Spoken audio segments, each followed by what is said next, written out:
안녕하세요, 정은아빠입니다. 지난 폭우에 피해가 없으셨나요? 비가 어마어마하게 왔죠. 그리고 날씨가 정말 편차가 너무 심하네요. 폭우에 폭염에 정말 지구가 너무 많이 아픈 것 같습니다. 우리 건축주님들도 아프지 마시고 건강하셔야 합니다. 아셨죠? 제가 올해부터 공사 감독 요령에 대해서 영상을 만들고 있는데요. 호응이 별로 좋지 않습니다. 다들 건축주가 아무것도 모르는데 공사 감독을 어떻게 할 수 있을까요? 라고 물어보시는데, 당연히 아무것도 모르시면 공사 감독을 하시면 안 됩니다. 그냥 모르고 당하시는 게 좋습니다. 모르고 그냥 오케이 하고 달라는 거 다 주시고 해달라는 거 다 해주시면 아무 문제 없이 건물이 잘 완성이 됩니다. 물론 이게 뭐 잘 됐는지 안 됐는지는 잘 모르시겠지만 분쟁이라는 건 안 생겨요. 그리고 하자는 어느 건물이든지 다 있는 것이고 하자 없이 건물을 건축한다는 것은 불가능한 일입니다. 이렇게 생각을 하시면 마음도 편하고 정신 건강에도 아주 좋습니다. 그럼 왜 가르쳐 주느냐, 정훈 아빠가. 건물은 한번 건축하면 최소 50년 이상 갑니다. 건축할 때 잘못 건축하면 50년 이상을 장애 있는 상태로 사용을 해야 되는 것입니다. 건축할 때 조금만 알고 조금만 공부만 했더라면 같은 가격에 더 좋은 건물을 건축할 수도 있고, 잘 건축된 좋은 건물에서 임차인들이 오랫동안 함께 할 수 있는 거예요. 대충 지고 막 진 건물들은 임차인들이 오래 못 있습니다. 그러다 보니까 공실이 많이 생기고 건물을 파는 거예요, 헐값에. 물론 또 시세 차익을 얻어서 파시는 분도 있는데 건물 잘 져진 건물들은 잘 안 팝니다. 왜 팔아요? 임차인들이 오래 함께 하는데. 근데 임차인들이 계속 들락날락하고 건물에 장애가 있고 하자가 계속 장기적으로 발생이 되고 불편하고 경쟁력 떨어지고 그러면 임차인들이 들어오냐고요. 그러면 수익률이 떨어지겠죠. 그러니까 파는 거예요. 근데 그런 것들 건축주님들이 아이고 짓느니 사지 하고 그런 거 사는 거예요. 그런 거 사면 장애 있는 건물을 사면 또 엄청나게 고생을 하시는 거예요. 신축할 때도 힘들지만 유지관리하는 것도 엄청 힘듭니다. 그래서 조물주 위에 건물주라고 하는 거예요. 건물주가 그만큼 신경 쓸 일이 많고 황당한 일도 많고 힘든 일도 많습니다. 챙겨야 할 것도 너무 많고. 그렇기 때문에 조물주 위에 건물주라고 하는 겁니다. 그거에 비하면 신축하는 거는 잠깐이에요. 잠깐만 고생하시면 되는 거예요. 잠깐만 내가 고생하고 잠깐만 공부하고 잠깐만 알아보시면 되는 거예요. 근데 건물은 50년 동안 개고생하는 거예요. 처음에 첫 코를 잘못 꼈기 때문에. 그때 건축할 때 내가 좀 잘 좀 할걸. 지금 하려니까 돈이 너무 많이 들어가는 거죠. 근데 아까 말씀드렸다시피 신축하기 전에 설계할 때 조금만 공부하시면, 조금만 알아보시면, 조금만 더 챙기시면 되는 거예요. 그러면 그 짧은 시간에 좀 힘들고 고통스러우셨지만 50년 이상을 편하게 수익을 보시는 거예요. 왜 이런 걸 포기하십니까? 그냥 대충 져서 대충 해서 팔라고요? 예, 그럼 그거 사시는 분들은 얼마나 욕을 하겠어요. 그쵸? 저도 예전에 빌라 살 때 이거 건축하신 분, 이거 파신 분 엄청 욕했습니다. 저도 건설회사 다니는 놈인데 건물 이따구로 줘서 파냐, 이렇게 욕을 했어요. 아마 그분 오래 못 사실 거예요. 거기 있는 사람들이 다 욕을 했으니까. 예, 아무튼 욕을 먹으면 더 오래 산다고 했나? 아무튼 조금만 알고 조금만 공부하시면 공사 품질도 좋아지고 공사비도 줄이고 눈탱이도 안 맞고 좋은 건물을 알뜰하게 가성비 있게 건축하실 수 있는 것입니다. 물론 조금 힘들고 고될 수 있어요. 이것만 이겨내시면 됩니다. 신축은 짧습니다. 근데 건물은 50년, 60년, 70년 유지관리만 잘하면 100년까지 가는 거예요. 요거 참으셔야 됩니다. 너무 힘들어 하시지도 마시고 한번 도전해 보세요. 무서워하지도 마시고. 무서워서 이거 10년 늙는다는데 나 지금 60인데 70대에서 뒤지는 거 아니야? 아이고 죽는 거 아니야? 이렇게 생각하시는 분들도 계시는데 그 이유를 생각을 하세요. 유지관리가 더 힘듭니다. 유지관리, 건물 관리하는 게 정말 힘듭니다. 건물 한번 잘못 져지면 정말 고생하십니다. 내가 직접 살 수 있는 것도 아니고 내가 그 건물 전체를 쓸 수 있는 것도 아니잖아요. 임차인이 필요하니까 건물을 잘 건축하셔야 되는 겁니다.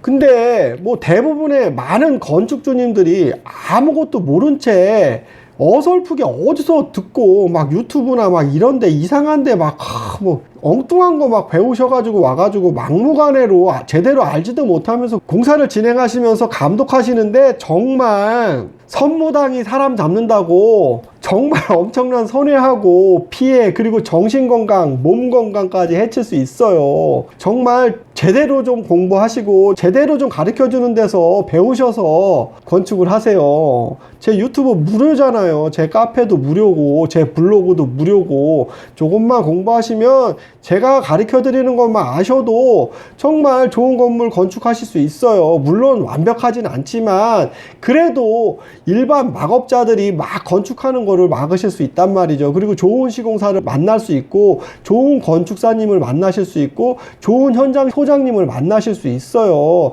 한 팀이 되셔야 됩니다. 건축주님이 조금 아셔야지 됩니다. 아셨죠?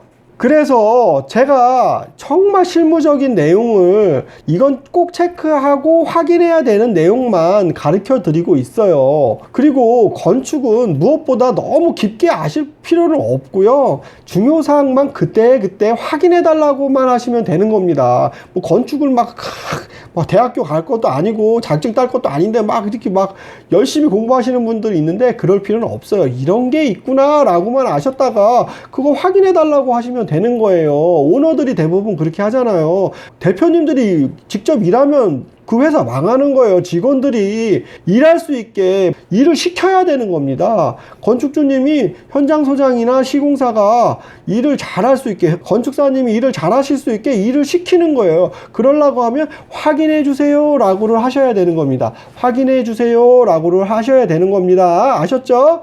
예, 그래서 제가 계속 강조를 하지만 건축은 선빵이다. 그리고 쪽수다. 그리고 확인해 주세요 입니다. 아셨죠? 요 이 세 가지만 명심하시고 건축을 진행하시면 정말 좋은 건물 가성비 있게 잘 건축하실 수 있는 것입니다. 아셨죠? 오늘은 저번 영상부터 가르쳐 드리고 있는 공사 진행 순서별 공사 감독이 꼭 체크해야 할 사항 중에 착공한 다음에 3주차에 무엇을 체크하고 확인해 달라고 해야 되는지에 대해서 가르쳐 드리겠습니다. 제가 가르쳐 드리는 것은 계속 얘기하지만 공부하거나 외우실 필요는 없어요. 그냥 메모하셔서 이때가 지나가기 전에 감리건축사님이나 현장 소장님한테 전달하시고 확인해 주세요 라고만 하시면 되는 겁니다. 굳이 설명하시려고 하실 필요는 없어요. 막 물어보시면 이거 알아보고 제가 답변 드릴게요 라고 하시면 됩니다. 예, 아니면 뭐 문자로 보내주세요. 그럼 제가 확인해보고 답변을 드리겠습니다 라고 하시면 되는 겁니다. 자, 집중하시고 시작하겠습니다.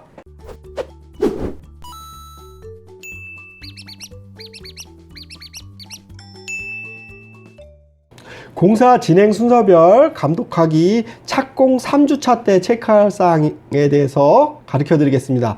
착공 3주차에 외부 비계를 설치하게 되는데 착공 2주차에 1층 바닥 콘크리트를 타설을 하면 착공 3주차에 외부 비계를 설치하게 됩니다. 이 외부 비계는 강간 비계라고 하는데 옛날에는 강간 비계로 했는데 요즘에는 안전 때문에 시스템 비계로 설치를 하는데 간혹 아직도 강간 비계를 쓰시는 분도 있어요. 꼭 시스템 비계로 설치를 해달라고 하시고 이거를 한 번에 다 설치를 할 거냐 아니면 뭐 2계층씩 설치를 할 거냐 요거를 한번 물어보셔야 됩니다. 그리고 시스템 비계를 설치할 때 그냥 비계만 설치하시면 안 되고요. 작업자들이 이 비계를 타고 다니면서 공사를 하시는 거예요. 그래서 이 비계에는 비계 계단이 있어야 됩니다. 이 시스템 비계에 시스템 비계 계단이 있어서 시스템 비계를 올라다닐 수 있는 계단을 만들어야 됩니다. 이 계단을 안 만드시는 분들도 있는데 이 계단이 없으면 작업자들이 올라다니기가 되게 힘들어요. 그러다 보니까 작업하기가 힘들어집니다. 건축주님 다 돈 주셨는데 왜 비계 계단을 안 만드냐. 건축주님도 공사 현장 확인하시려면 위로 올라가셔야 되잖아요. 그러니까 위로 올라가시려고 하면 외부 비계를 타고 올라가시는데 이 시스템 비계에 계단이 있습니다. 그래서 시스템 비계 계단을 설치해 달라고 꼭 얘기를 하셔야 됩니다. 그리고 2층 거푸집들을 설치하게 되는데 여기서 가장 중요한 거는 계단의 높이를 확인하셔야 됩니다. 계단의 높이가 바닥에서부터 천정까지 2100 이상 확보가 안 되면 준공이 안 나요. 근데 1층 층고가 높다 보니까 계단이 여러 번 이렇게 지그재그로 올라가다가 보면 계단의 높이가 바닥에서 계단 천정 높이까지의 높이가 2100이 안 되는 경우가 많이 발생이 됩니다. 특히 1층 같은 경우나 지하 내려가는 경우나 아니면 층고가 높은 층에는 이 계단이 한 번에 올라가지 못하니까 여러 번 꺾어서 올라가다 보니까 이 높이가 안 나와요. 그럼 2100 이상이 확보가 안 되면 준공이 안 나요. 근데 현장 소장님들이 이걸 확인을 해야 되는데 확인을 안 하고 그냥 도면대로 시공을 하다 보니까 막상 준공 때 보면 이게 2100이 안 나오는 거예요. 그래서 준공이 안 나는 거예요. 계단을 막 부십니다. 그래서 막 계단을 다시 설치해야 되는 경우도 있고 비용하고 시간이 많이 들어갑니다. 그래서 꼭 계단의 높이 2100 이상이 되는지 확인해 달라라고 요청을 하셔야 돼요. 이거는 감리건축사님하고 현장 소장님한테도 꼭 확인 요청하셔야 되고, 계단의 폭이 내경이 1200 이상이 확보가 돼야 되는데 요게 1200 확보가 안 되는 경우가 많이 있습니다. 이것도 1200이 확보가 안 되면 준공이 안 나요. 그렇기 때문에 이걸 꼭 확인해 달라고 하셔야 됩니다. 이거 항상 문제가 생겨요. 저도 공사 감독을 나가면 이 계단 높이나 이 계단의 폭 1200 확보를 못해서 할석을 하고 철거를 하고 해가지고 대충 그냥 막 길이만 막 맞춰요. 그러면 구조상으로 문제가 생길 수 있어요. 그 부분에 크랙도 발생이 될 수 있고 아니면 다른 문제점들이 많이 발생이 될 수 있겠죠. 그래서 2층 거푸집 설치할 때 계단의 높이가 2100 이상 확보가 됐는지, 계단의 폭이 내경 1200이 확보가 됐는지, 그리고 계단의 단수가 도면이랑 일치하는지 이것도 꼭 확인해 달라고 하셔야 됩니다. 그리고 보통 상가주택의 경우 1층이 근생이거나 아니면 주차장이거나 하고 위에가 주택인 경우가 있는데, 천정에 보면 단열재를 설치를 하는데 이 보들이 있습니다. 보가 있는데 슬라브에만 단열재를 깔고 보에다가 단열재를 감싸질 않아요. 그러면 콜트가 생겨서 2층에 있는 주택이나 주차장 상부에 있는 근생이 상당히 춥습니다. 그래서 온도 차이가 많이 발생이 돼요. 결로도 발생이 되고, 그리고 냉난방비가 상당히 많이 들어갑니다. 그렇기 때문에 주차장 상부나 그리고 근생 천정에 단열재를 설치하는 경우에 보 감싸기를 꼭 해달라라고 요청을 하셔야 됩니다. 마찬가지로 최상층도 마찬가지겠죠. 외기랑 접하는 부분은 단열재를 설치하는 슬라브에는 단열재를 보 감싸기 해달라라고 꼭 얘기하셔야 됩니다. 안 그러면 그거를 안 해요. 그럼 그걸 안 하게 되면 상당히 문제가 되니까 꼭 해달라고 요청하셔야 됩니다. 그리고 중요한 거는 위에 층에 이제 슬라브를 설치하기 위해서 임시로 강관 동바리를 설치해서, 강관 기둥이라고 보시면 됩니다. 임시 기둥을 설치해서 슬라브를 이렇게 받치고 있는 거예요. 콘크리트가 완전히 굳기 전까지 무게를 지탱을 해야 되니까 이거를 받치고 있는 강관 동발이라고 있는데, 이거를 간격을 90cm 이하로 해야 되는데 이거를 1m, 1.2m 막 이렇게 간격을 벌려서 동바리를 설치하는 분들도 있어요. 이거 되게 위험합니다. 예전에는 슬라브 두께가 15cm여서 1m도 괜찮았는데 1.2m도 괜찮았는데 지금 슬라브 두께가 21cm예요. 그러다 보면 6cm가 더 늘어난 거죠. 어떻게 보면 거의 30% 이상 늘어난 겁니다. 근데 이 동바리 간격을 그때 그 간격으로 그대로 하면 이게 슬라브가 무게 때문에, 콘크리트 무게 때문에 이게 처집니다. 처지거나 아니면 이게 동바리가 힘을 못 버티고 펑 터지면서 쏟아집니다. 쏟아지면서 철근이 확 주저앉습니다. 콘크리트가 하부층으로 다 쏟아지고, 그러면 그거 다 쓰레기로 버려야 되는 거예요. 그리고 그게 쏟아지면서 건물이 한번 충격을 받기 때문에 크랙이 상당히 많이 발생이 됩니다. 그리고 그 쏟아진 콘크리트 그거 다 건축주님 돈이에요. 그리고 그거를 다 하나하나 요만하게 쪼개가지고 그거를 자료에 다 담아서 돈 주고 버려야 되는 거예요. 누구 돈으로? 건축주님 돈으로. 그래서 이 동발이 간격은 무조건 90cm 이하로 설치해달라고 강력히 주장을 하셔야 돼요. 현장 소장이나 작업자들이 안 된다, 누가 90cm로 하느냐, 이거 옛날부터 1m 이상 했었다, 그래도 문제가 없었다 하시지만 이거 1m 이상 하면 주저앉습니다. 이거 90cm 이하로 꼭 설치해달라고 강력하게 주장을 하셔야 됩니다. 누구한테요? 감리건축사님하고 현장 소장님한테 강력하게 얘기해 주셔야 돼요. 그래봤자 이 동발이 몇 개 더 안 들어갑니다. 이 사람들 그냥 귀찮아서 그래요. 그러니까 꼭 얘기하셔야 됩니다. 비용이 그렇게 추가가 많이 안 됩니다. 90cm 이하로 해달라고 하시고, 만약에 벌어져 갖고 처지거나 터지면 공사 중지시키겠다고 강력하게 뭐라고 하셔야 됩니다.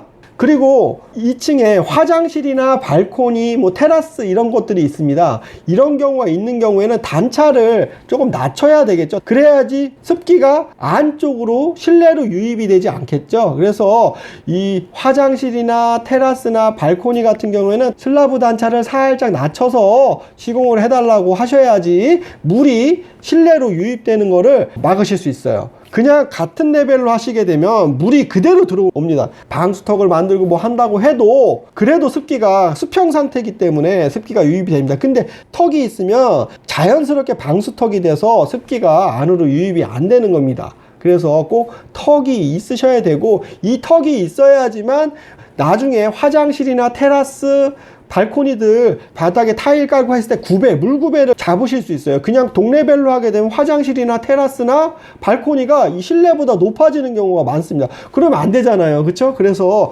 꼭 살짝 한 5cm 정도만 낮춰서 시공을 해달라고 요청을 하셔야 됩니다. 아셨죠? 그리고 2층 바닥 거푸집이 설치가 되고, 그리고 거기에 철근이 배근이 되면 이 슬라브 두께를 꼭 확인하셔야 돼요. 보통 주택의 경우는 21cm고 그리고 근생의 경우에는 15cm인데 이거를 이 사람들이 1, 2cm씩 낮추시는 분들도 있어요. 그거 얼마 한다고 그거는 15cm인데 13cm로 하시는 분들도 있고 21cm인데 15cm로 하시는 분도 있습니다. 타설을 이거 체크하기가 어려우니까 그렇게들 하시는 분도 많이 있습니다. 건축주님이나 감리건축사님이 체크 안 하시면 이렇게 눈탱이 칠 수 있습니다. 그래서 그런 분들이 많지는 않고 간혹 있습니다. 그래도 내 현장 그러면 안 되니까 2층 바닥 슬라브 두께를 꼭 확인해 달라고 요청을 하셔야 됩니다. 누구한테? 건축사님하고 현장 소장님한테 얘기를 하셔야 됩니다. 그리고 1층의 층고, 1층 바닥 슬라브에서 2층 바닥 슬라브까지의